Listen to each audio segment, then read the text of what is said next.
Welcome to the Mekong Delta, a land where the pulse of tradition meets the rhythm of change.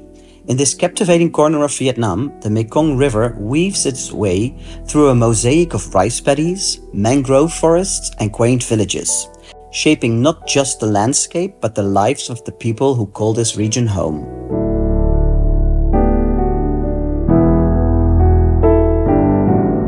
Stretching across the southern part of Vietnam, the Mekong Delta is a sprawling network of rivers, canals and mangrove forests, covering 39,000 square kilometers.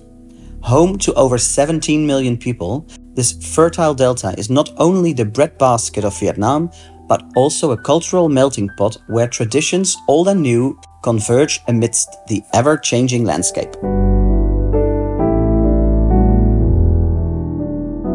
We are in the Mekong Delta today in Vietnam, and we stayed here at a homestay, and I just want to talk to you about it, how that experience was, how the exploring the Mekong Delta was.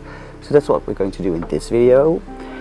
And I just woke up. You can still hear the roosters around here. It is really awesome just to wake up in a local farmer area, which is this whole Mekong Delta. And this is at one of those homestays you can book here. They have multiple rooms here, as you can see behind me. And it's a very local experience. It's a family-owned business. They will cook for you. You can help them cook. Well, I'm going to talk about it all. Witness the timeless rhythm of daily life along the waterways, where fishing boats glide gracefully through the water. Uncover the secrets of age-old crafts like rice paper making and coconut candy production, learning from local artisans who have perfected their trade over generations. So we drove from Ho Chi Minh City, Saigon, to the Mekong Delta, which was about 2.5 hour, 3 hour drive. And then there was a boat waiting for us, and the boat took us on to the Mekong River. And the Mekong Delta is such an important river and area for the locals because it's the way for them to trade, to work, to have, there's a lot of people living along this river, which was also very interesting, I thought, because it was really nice to just be on the boat and to is it float or is it drive? The boat drives, I don't know. Anyway, I will just say drive. So the boat drives along all the houses, and to see how the people live here. From the outside, it looked really simple and almost poor, and there's like these houses that are built on concrete poles and wooden poles, and it looks like they're all falling apart. It is really interesting just to see that part of life, and it's such a contrast with life in Ho Chi Minh City.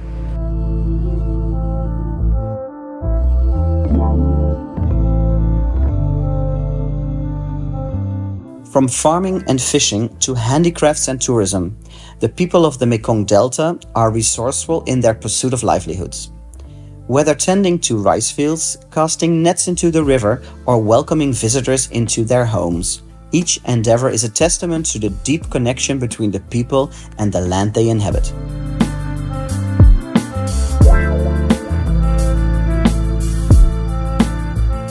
As part of the tour, we first went to a local restaurant where there was a huge garden where they grew all these tropical fruits, like the durian, like jackfruit. And then we got to eat that fruit as well.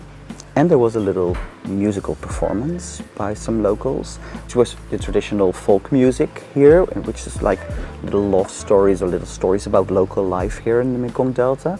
So it was really cute. They had like some instruments and some local singing, as we enjoyed the fruit that they grew there in the garden.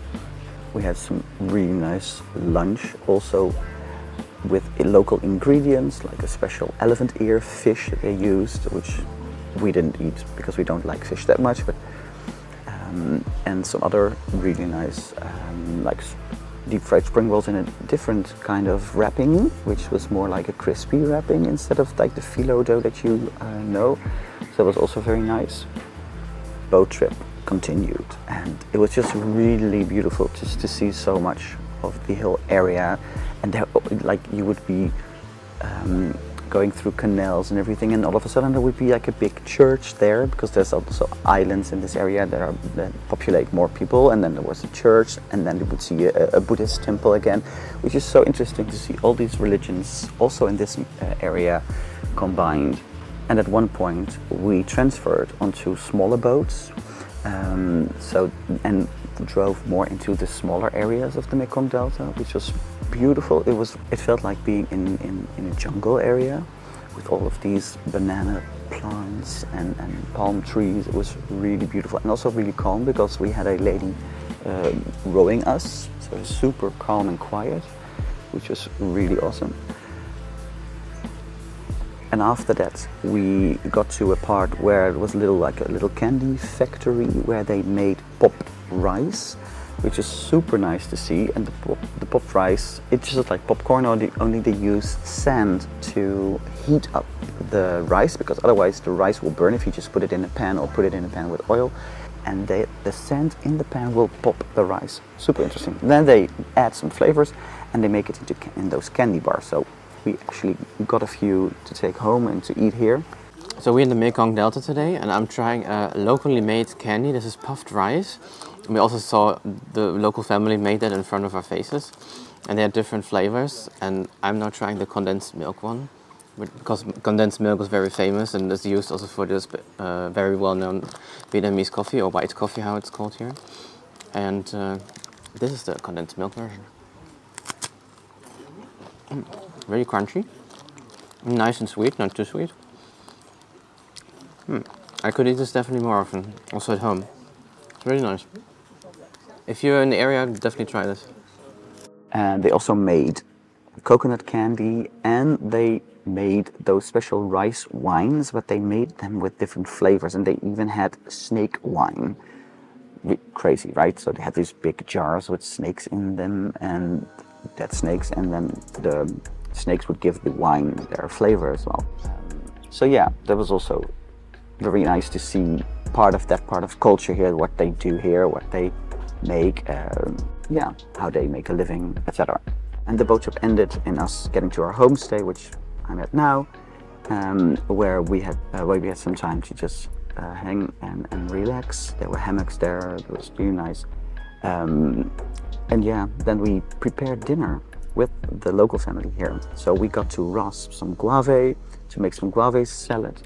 And we even got taught how to roll the spring rolls, which is also very nice. And they used the same wrapping, spring roll wrapping that they used at the lunch here.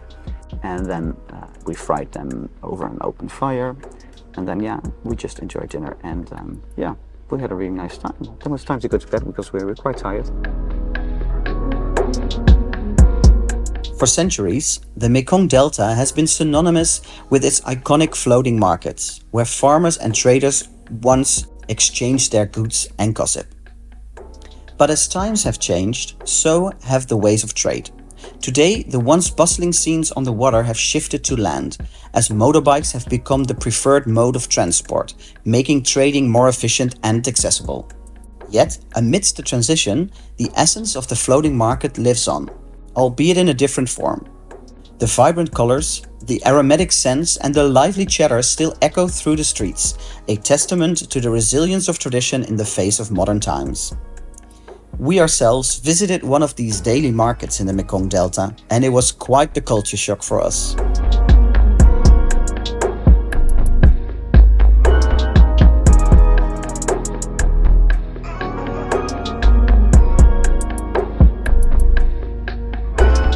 So we're in the Mekong Delta local market, and this is by far the most intense market we've been to, because there are so many living animals, especially like living fish and also toads, which I've never seen before, and they just bind their legs so they can't jump away.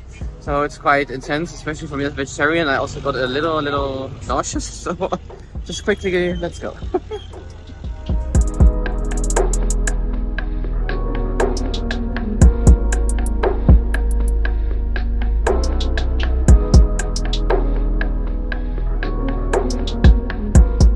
Of course, the reason for this is that they sell everything fresh every day, so the next day it's all fresh again. It's nothing from the day before. So people go here like also probably every day to get their fresh fruit. That's the reason.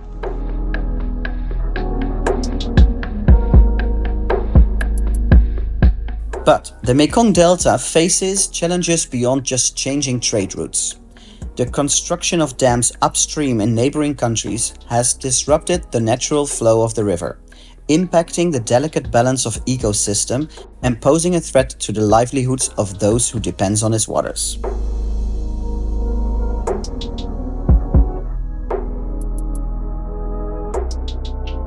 And now we're woken up by the roosters and going to enjoy some breakfast. And then we're going back on the boat. It will take an hour to go back to where our bus is waiting. So yeah, it was a really nice experience. Yeah, just wanted to share it all with you. But for now, I can see Tim has just woken up as well. So I'm going to say bye because it's still early. Tim just woke up and had to shower and stuff. Thanks for watching, and check out our other videos because of course we have a food video on Vietnam. We have our travel vlog, so there's lots to see and to discover. So subscribe right now and see you very soon. Thanks. Bye.